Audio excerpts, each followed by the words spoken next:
So who am I speaking to here, just so that I know my audience? Okay. Alex Moore with thatnerdshow.com. Okay. I'm Gotti Elton with DIFF Spirit and Selig. And we also do represent the official film festival YouTube channel as well. Okay, excellent, excellent.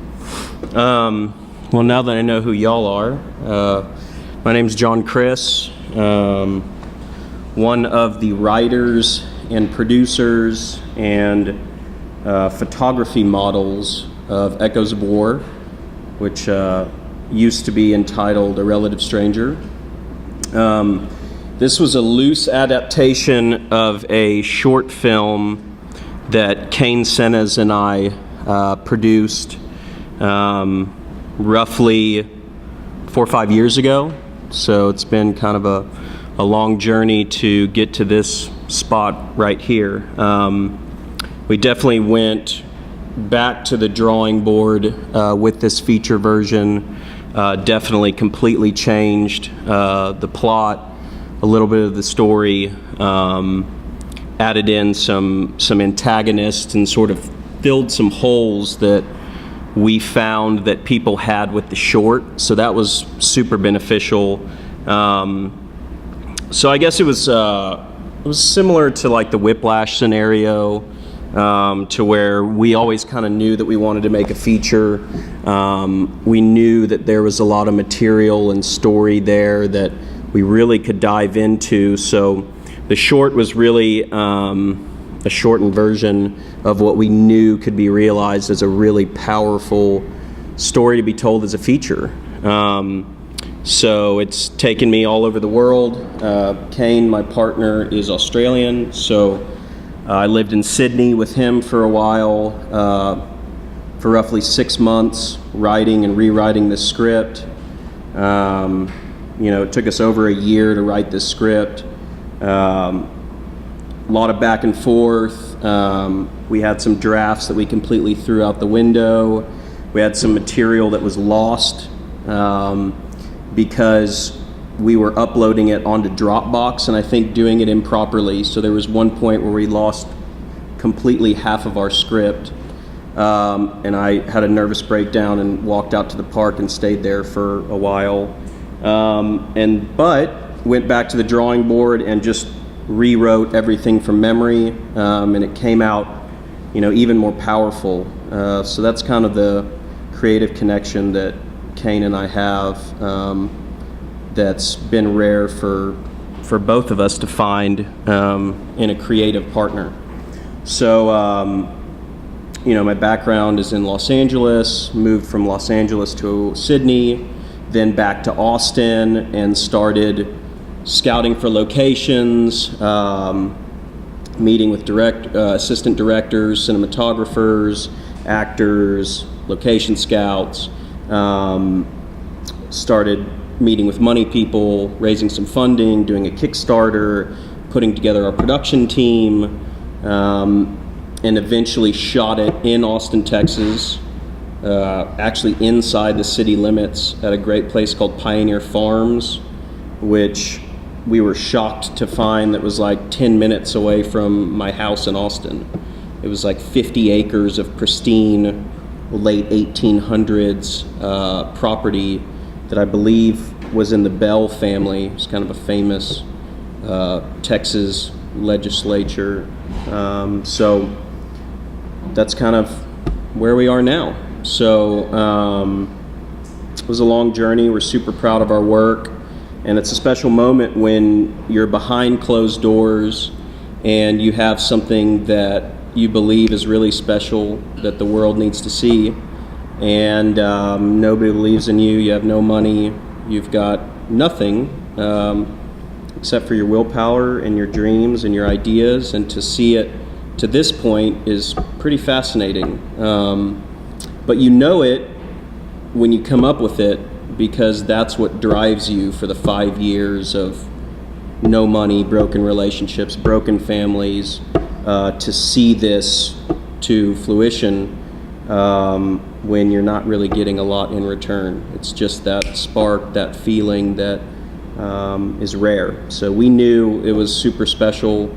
when we were writing it, and that's kind of what drove us to make it against everybody saying that, you know, you shouldn't do your first full-length feature as a period piece, you shouldn't shoot this in Texas. Basically, you know, everything that we shouldn't have done, we did.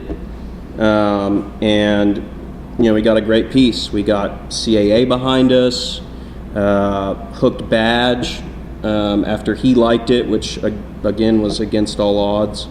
And then other actors started falling from there.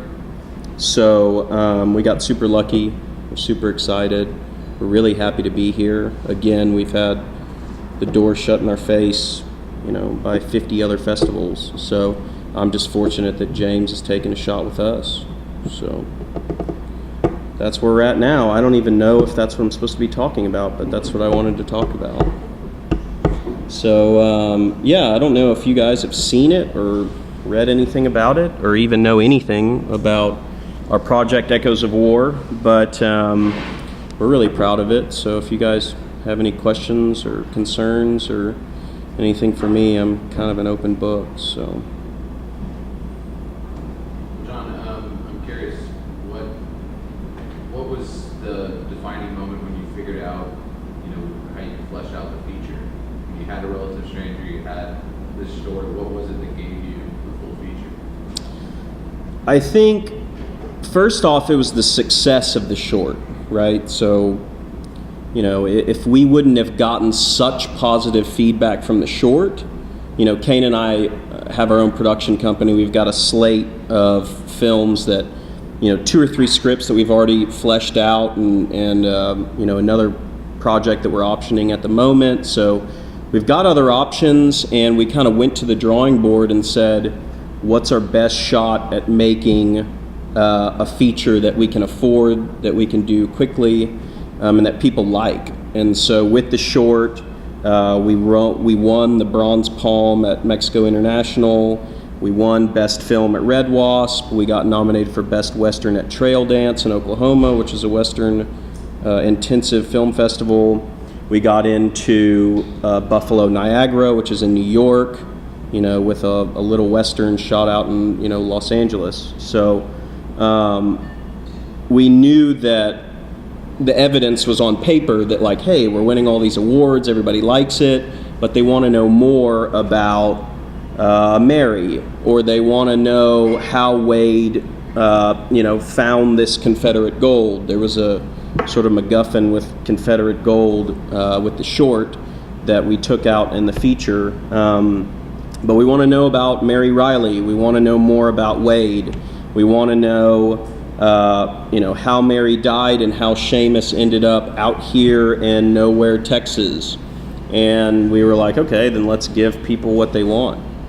And I think it was at that moment to where we were like, let's make this, you know, let's shelve 1 or 2 of these other ideas that we're super passionate about, and let's go ahead and just execute what we started.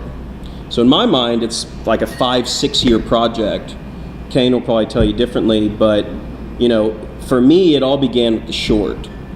And what we wanted to do is, I'm really anti calling our film a Western, because what we set out to do was to make an anti-Western, was to take all of the bullshit gunplay and shooting pistols out of people's hands and roping bad guys and the whole notion of good and bad and black hat and white hat and all of this silly Western stuff that we had grown up on, and wanted to get to the core of films like No Country for Old Men or There Will Be Blood, this sort of country noir that was coming out while we were writing this. And that's what we wanted to do. Gray characters, gray landscape, gray everything, sort of noirish type material.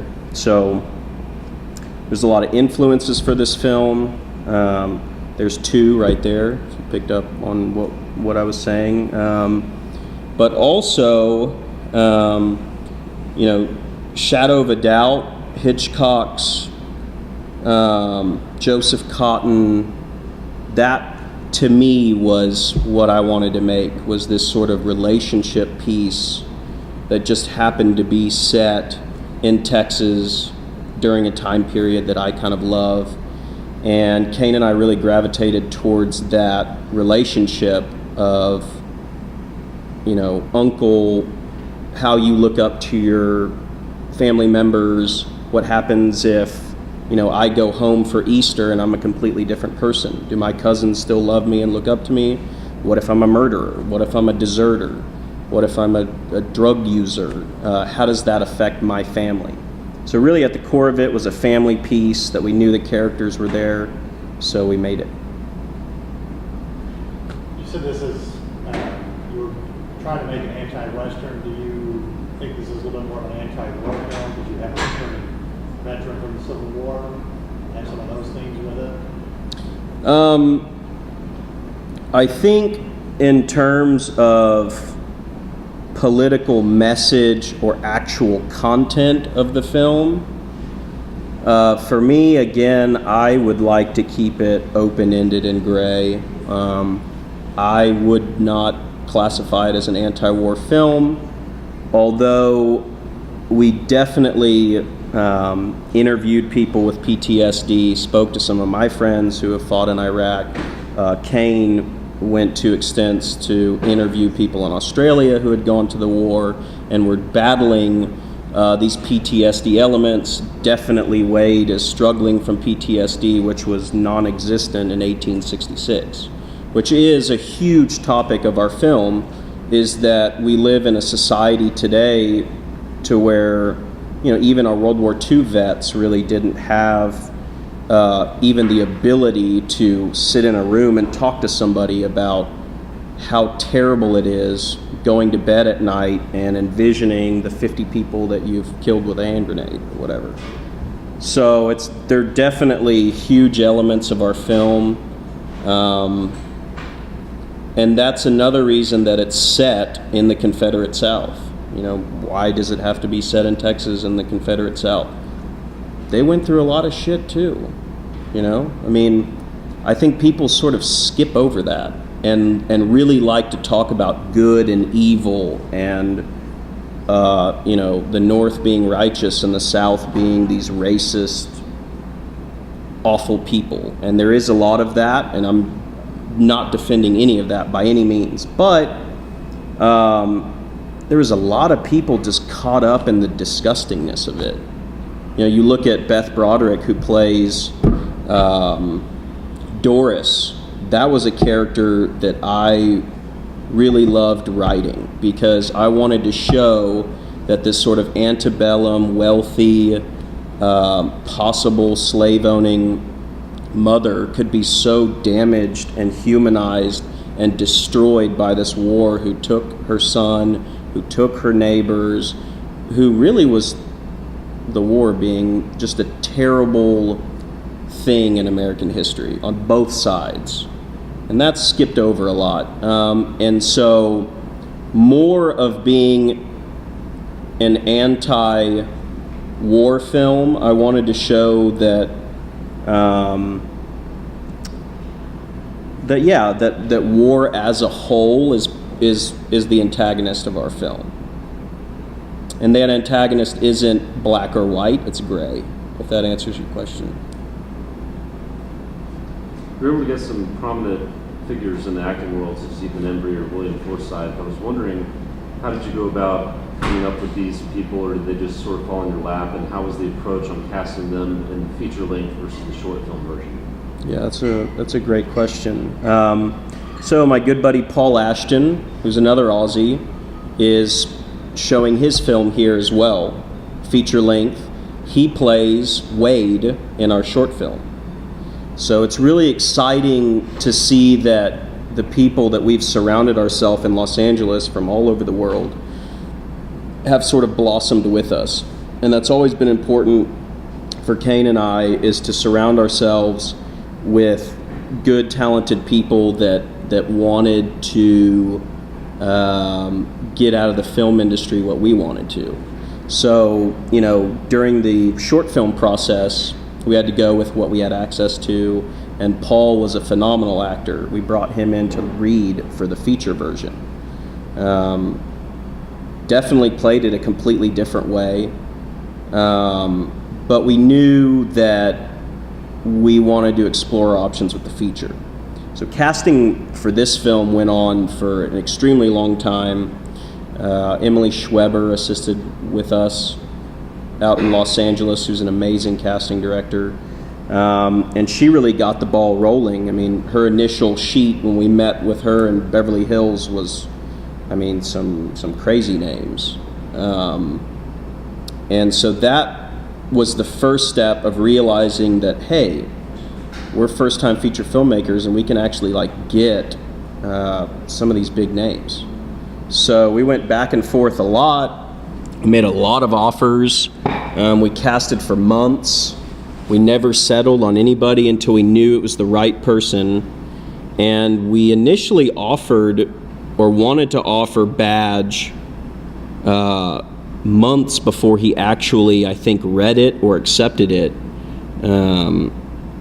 And I believe his agent, Mr. Green, was sitting on it for a while. And finally, I think he called us up and was like, hey, this is a really good script, and I think I've got somebody in mind for it. Have y'all looked at James Badge Dale? And we were like, yeah.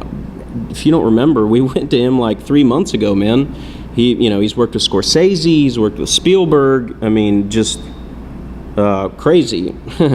And he really responded to the material. So we offered him, and then everybody kind of went from there. Ethan was definitely not the way we envisioned it.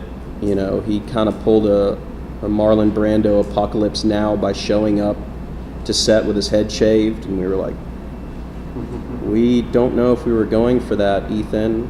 And he was like, dude, trust me, like, this is the way I want to play it. And we're like, all right. So we're real collaborative.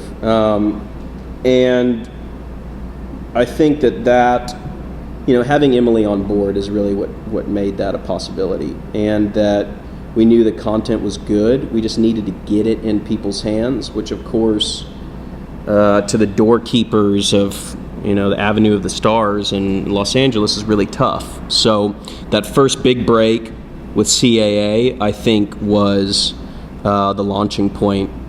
Micah was a huge pickup. The Guest is just crushing it at Sundance.